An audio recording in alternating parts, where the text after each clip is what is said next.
Então vamos abrir a palavra do Senhor em Atos capítulo 12. Atos capítulo 12 é o nosso texto dessa noite. Irmãos, nessa noite eu quero meditar um pouco sobre esse grande potencial que é a oração, que é o grande recurso que Deus tem dado ao seu povo, a liberdade para o seu povo clamar pelo Senhor, em todos os momentos, e de modo particular, nos momentos de angústia, quando nós podemos, antigamente se dizia que era oração telegrama para Deus, não é? Depois passaram a dizer que era oração, sei lá, hoje eu acho que é oração fax, não é? Oração fax, na hora, acho que é mais rápido que satélite, que às vezes a gente fala, eu, quando falava de Angola aqui para o Brasil com a minha família, a gente fala, espera a voz atravessar o oceano, espera ouvir aqui, aí responde aqui, a gente espera lá até ouvir. Nem o satélite consegue ser tão rápido quanto a oração, que é a comunicação direta do crente com o Senhor. É um recurso magnífico que Deus tem nos dado. Podemos conversar com Ele, clamar ao Senhor. Antes de você conseguir pegar o telefone para discar teleconforto, que vai ser reinstalado nos próximos dias, você pode pegar o telefone e discar telecel, não é? Chamar o Senhor em oração. Aquele missionário lá no interior,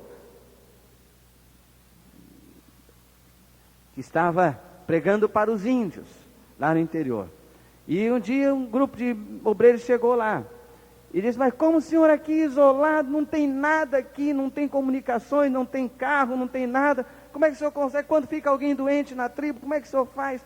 Ele diz: olha, qualquer problema que tem aqui, eu chamo 333 e daqui a pouco está chegando aí o recurso. 333, ele ficou, e o pessoal constrangido de saber que 333 é esse?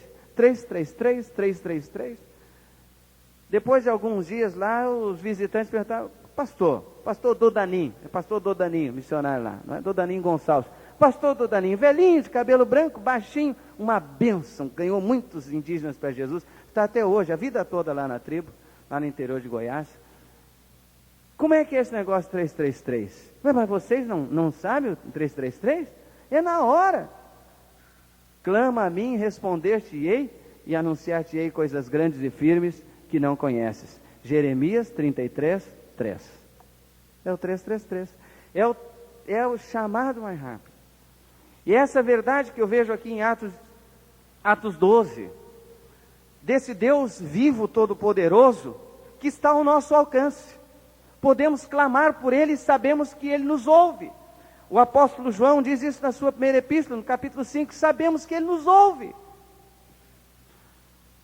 Porque aquele mesmo tempo, o rei Herodes estendeu as mãos sobre alguns da igreja para os maltratar, e matou a espada Tiago, irmão de João. Vendo que isso agradava aos judeus, continuou mandando prender também a Pedro. Eram então os dias dos pães ázimos, e havendo prendido, lançou-o na prisão, entregando-o a 4 grupos de 4 soldados cada um, para o guardarem, tencionando apresentá-lo ao povo depois da Páscoa. Pedro, pois, estava guardado na prisão, mas a igreja orava com insistência a Deus por ele. Ora, quando Herodes estava para apresentá-lo nessa mesma noite, estava Pedro dormindo entre 2 soldados, acorrentado com 2 cadeias, e as sentinelas diante da porta guardavam a prisão. E eis que sobreveio um anjo do Senhor, e uma luz resplandeceu na prisão. E ele, tocando no lado de Pedro, despertou, dizendo: levanta-te depressa. E caíram-lhe das mãos as cadeias. Disse-lhe ainda o anjo: cinge-te e calça as tuas sandálias. E ele o fez. Disse-lhe mais: cobre-te com a tua capa e segue-me.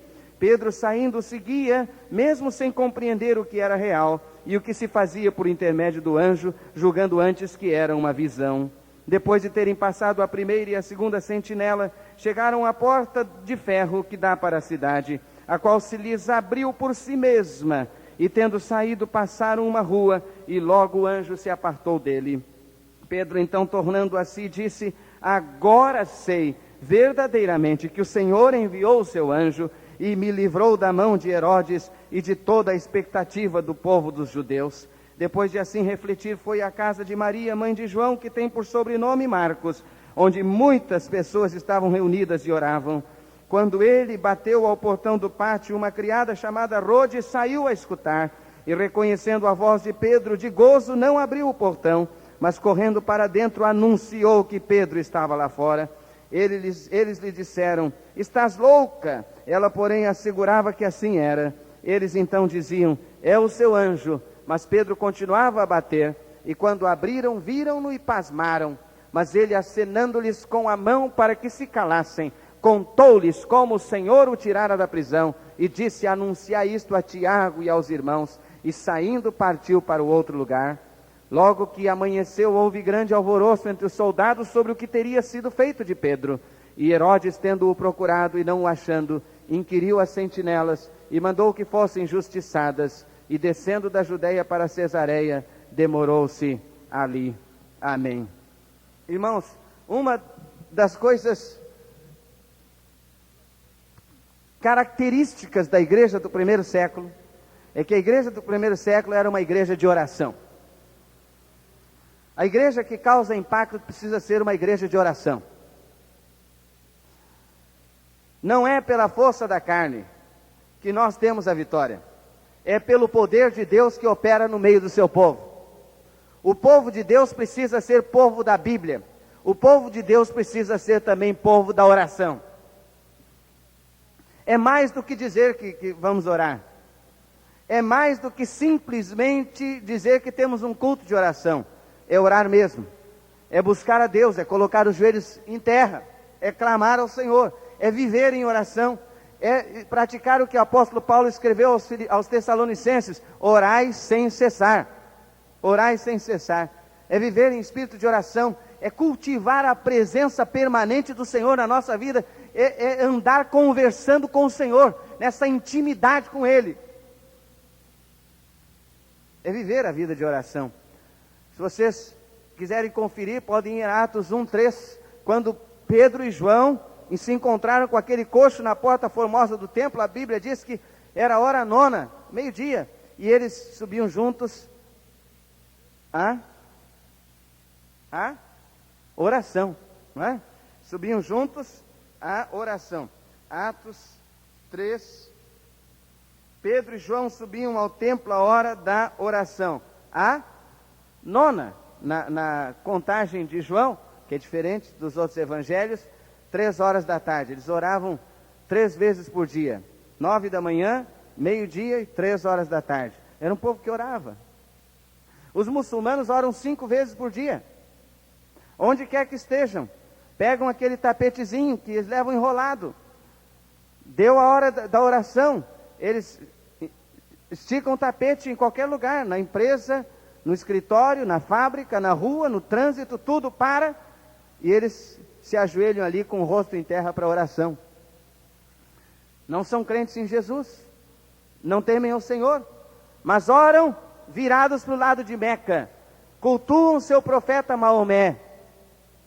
E nós que cultuamos o Deus vivo e todo-poderoso, que deixou o túmulo vazio, quantas vezes que nós não levamos a oração tão a sério? Esse era um povo que orava, por isso que era um povo vitorioso.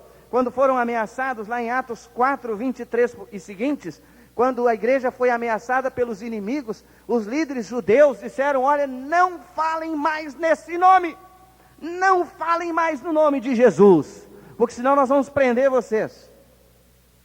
E Atos 4, 23 e seguintes diz o que aconteceu, que eles foram, reuniram a igreja, verso 23, e soltos eles foram para os seus e contaram tudo o que lhes haviam dito os principais sacerdotes e os anciãos. Ao ouvirem isso, levantaram unanimemente a voz a Deus.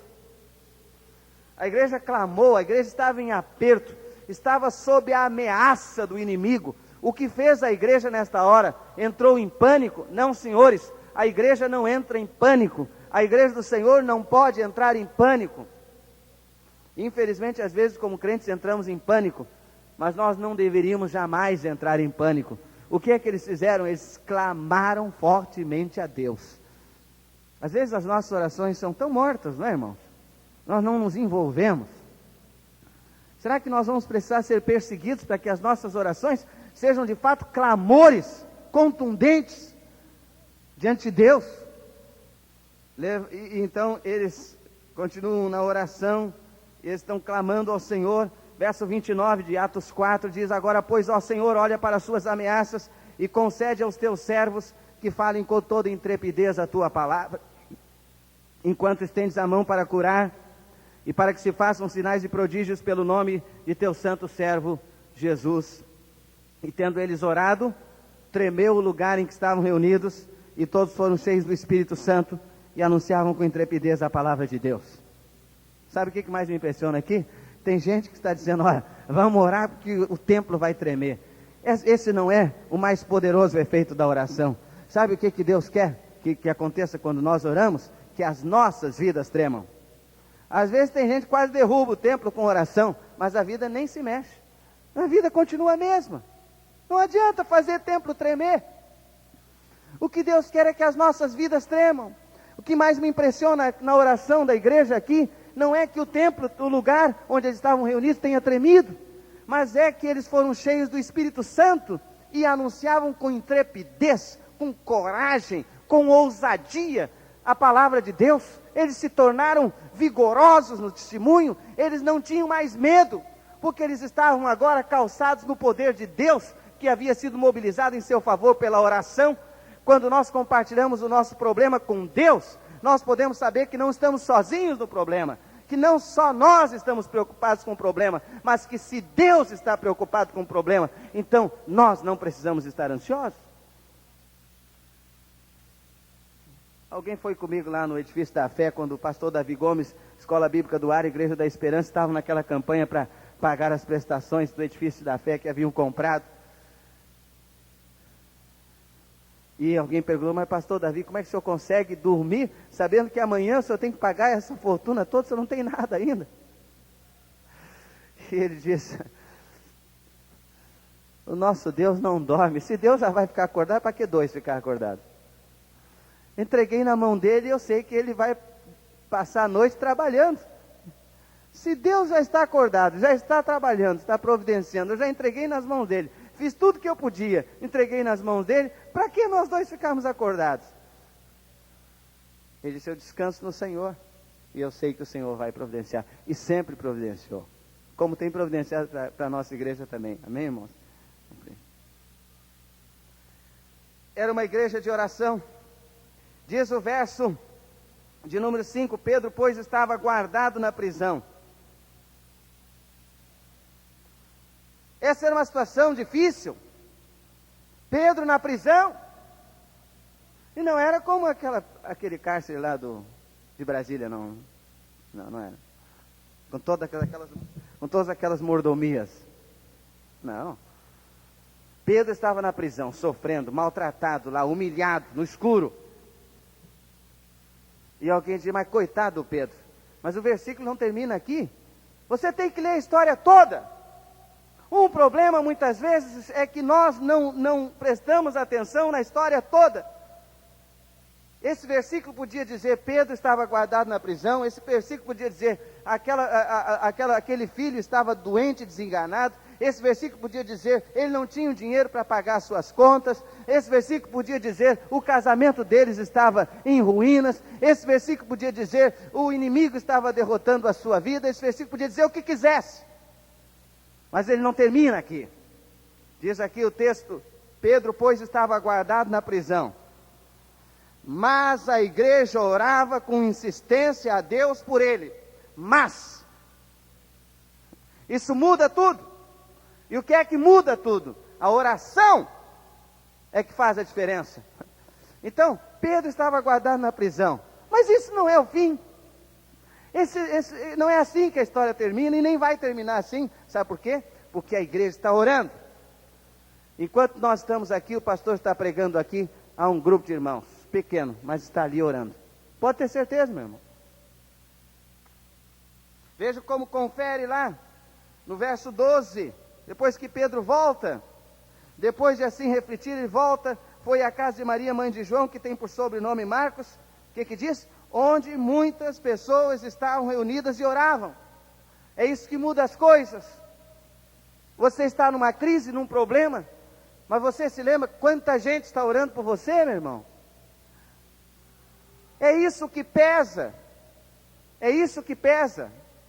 Não pesa tudo que o inimigo esteja fazendo, não pesa todos os problemas, mas o que pesa é que muita gente está orando, que a igreja está orando, é que o povo de Deus está clamando. É isso que faz a diferença. Irmãos, a oração faz diferença. Tiago diz: a oração do justo pode muito em seus efeitos. O povo de Deus tem que orar mais. Nós temos que orar mais. A nossa intimidade com Deus, viver clamando ao Senhor, viver em intimidade com Deus, orando. Na realidade, nós falamos muito de oração, mas oramos pouco. A começar por esse pregador. Nós falamos muito de oração, mas oramos pouco. Nós temos que orar mais, muito mais, clamar mais ao Senhor. E que sede eu tenho de orar mais, de clamar mais ao Senhor. E o que acontece no verso 7, uma luz resplandeceu na prisão. Podia ser assim, uma luz resplandeceu naquele lar. Podia ser assim, uma luz resplandeceu naquele coração. Uma luz resplandeceu naquela mente. Uma luz resplandeceu naquela vida. Quando o povo de Deus ora, uma luz vai brilhar no fundo do túnel e vai mudar as coisas. Você quer que uma luz resplandeça na sua vida, meu irmão? Clame a Deus e Deus vai mostrar a luz. Verso 11. Pedro então, tornando a si, disse: agora sei que o Senhor enviou o seu anjo. No verso 7, na última parte, diz: caíram-lhe das mãos as cadeias. Deus já estava atuando. E lá na frente, quando ele é libertado, lá fora, na rua, Pedro torna a si e diz: agora sei que verdadeiramente que o Senhor enviou o seu anjo. Quantas vezes, quando você está no meio do problema, Deus já está atuando, mas você não percebe que o Senhor está atuando. Depois você olha para trás e diz: mas olha, Deus estava atuando, eu não estava vendo. Porque a gente entra em pânico no meio do problema, não é verdade, irmão? Nós entramos em pânico. Meu irmão, minha irmã, sabe de uma coisa? Não importa tanto o que esteja acontecendo, qual seja o problema, como estão as coisas, parece que o inimigo está vencendo, não importa isso. O que importa é que Deus está atuando. O Senhor está operando. Isso é o que importa. E depois você diz: agora sei verdadeiramente que o Senhor enviou o seu anjo. E às vezes você não tinha percebido. Pedro não tinha percebido. Pensou que era uma visão. Ele disse: não é possível, eu estou sonhando. As portas vão se abrindo, toda aquela multidão de soldados, e as portas vão se abrindo, depois eu estou na rua. Não é possível, isso é um sonho. Mas quando ele cai em si, se apalpa, ele diz: agora sei verdadeiramente que o anjo do Senhor, o Senhor enviou o seu anjo. Mas eu queria só terminar. Quando ele chegou à casa de Maria, mãe de João Marcos, ele bateu, verso 13 diz: quando ele bateu ao portão do pátio, uma criada chamada Rode saiu a escutar. Provavelmente uma jovem, era uma empregada doméstica, mas que bênção essa moça era. Era uma moça que acreditava na oração. E quando ela ouviu a voz de Pedro, reconheceu, de tão feliz, ela nem abriu o portão, ela foi correndo lá de dentro e disse: olha, Pedro está aí. E todo mundo disse: você está louca, não é possível, Pedro está preso. Mas o que estava fazendo essa gente orando a noite toda lá, que não acreditava que Deus pudesse libertá-lo? Não é verdade que às vezes nós somos incoerentes quando nós oramos pedindo para Deus intervir e não acreditamos que Deus esteja intervindo? Como nós somos incrédulos. Mas Rode orou e ela acreditou que Deus estava intervindo. Como Suzy orou e eles iam para a vigília de oração, pedir a Deus que mandasse chuva. E Suzy levou a sombrinha. E os irmãos: mas ô Suzy, não vai chover. Quanto tempo que não chove, está levando sombrinha? E ela disse: vocês esqueceram que nós estamos indo para a igreja para orar, para pedir que Deus mande chuva? E bem feito, Deus mandou chuva, amém? E aqueles crentes incrédulos voltaram, tiveram que se molhar, chegaram ensopados em casa, só para dar testemunho de que quando Deus quer, Ele opera, e se nós não estivermos preparados, então nós não vamos recolher a chuva de bênçãos, vamos perder a bênção porque nós não estamos acreditando, não separamos as vasilhas para recolher a água. Suzy ganhou a bênção, como Rod ganhou a bênção. E quando eles abriram, lá estava Pedro, e eles fizeram um alvoroço tão grande, um barulho tão grande, eu acho que foi maior do que domingo de manhã aqui, porque Deus tinha respondido, a bênção tinha vindo, e então, mas ele, acenando-lhes com a mão para que se calassem, contou-lhes como o Senhor o tirara da prisão. Testemunho. Testemunho é muito importante, irmão, do que Deus está fazendo na vida da gente, na vida do seu povo. Nós temos que testemunhar daquilo que Deus está fazendo, não é? E essa foi uma grande experiência do povo de Deus. Eu sei que cresceu. O povo de Deus cresce quando passa por dificuldades, mas cresce quando passa por dificuldades em clamor, em oração, confiando em Deus. Porque nós temos um Deus que ouve as nossas orações. Não como aqueles deuses falsos que têm ouvidos, mas não ouvem, tem olhos, mas não veem, tem boca, mas não falam, tem pés, mas não andam, tem mãos, mas não podem salvar. O nosso Deus é o Deus vivo, que atende orações. É o Deus, Jeová Jiré, que providencia em graça para o seu povo a bênção. É o Deus que mandou Jesus, Salvador e Senhor, para morrer por nós. A maior providência de Deus para a nossa maior necessidade. Baixe a sua cabeça em oração.